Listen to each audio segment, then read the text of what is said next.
Ato ning sugdan atong balita ay mga bay sa nahitabong buto-buto sa armas sa sulod sa Senado gabi.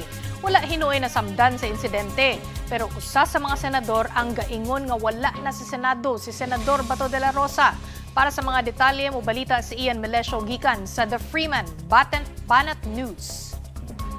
Mitras gapabot ang Senado sa paghatod sa articles of impeachment kagabi ni katapang mga istorya nga posibleng pagdakop kang Senator Bato de la Rosa. Pero sa tuwa-tunga ani nga komisyon nakuha sa kamera ang pagsulob og bulletproof vest kang Senate Sergeant at Arms Mau Aplaska o pagkataod-taod. Sa inisyal nga interview kang Senate Secretary Dong Mendoza bahin sa insidente, iyang giingon nga ang unang nagpabuto mao sa kaahente sa National Bureau of Investigation.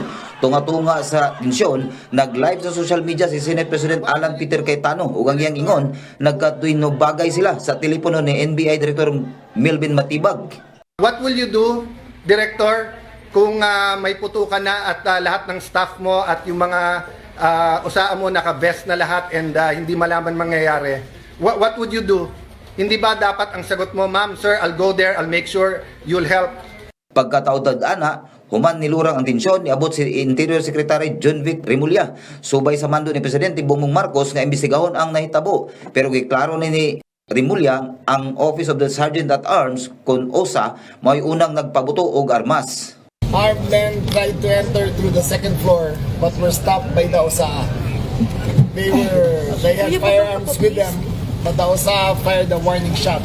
Matod pasad ni Remulla og ni SP Cayetano walay nasamdan sa maong hitabo. Ang pangutana karon sa kadaghanan, hain naman daw si Senador Bato de la Rosa. Pero nagpagawas ang abogado sa senador nga si Attorney Israelito Torion og mga video og hulagway nga naara sa Senate building si Bato kapin alas 12 na sa tungang gabi.